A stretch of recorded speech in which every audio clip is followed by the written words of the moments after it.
देवळात गेलो होतो मध्ये, तिथं विठ्ठल काही दिसेना. रखुमाई शेजारी नुसतीच वीट. मी म्हणालो, रखुमाई तर रखुमाई, कुणाच्या तरी पायावर डोकं ठेवायचं. ठेवलेलं डोकं पुन्हा काढून घेतलं पुढं मागं आपल्यालाच लागेल म्हणून. आणि जाता जाता सहज रखुमाईला विचारलं, विठू कुठं गेला? दिसत नाही. रखुमाई म्हणाली, कुठं गेला म्हणजे काय? उभा नाही का माझ्या उजव्या अंगाला? मी परत पाहिलं खात्री करून घ्यायला आणि म्हणालो, तिथं तर कोणीच नाही. तर म्हणते, नाकासमोर बघण्यात जन्म गेला, बाजूचं जरा मला कमीच दिसतं. दगडासारखी झाली मान अगदी, धरली बघ इकडची तिकडं जरा होत नाही.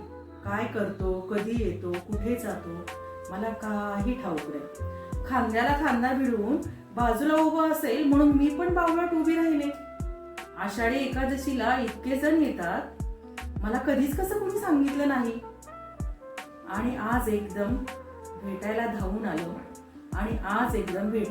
आलो. 28 युगांचं एकटे. 28 युगांचं एकटेपण.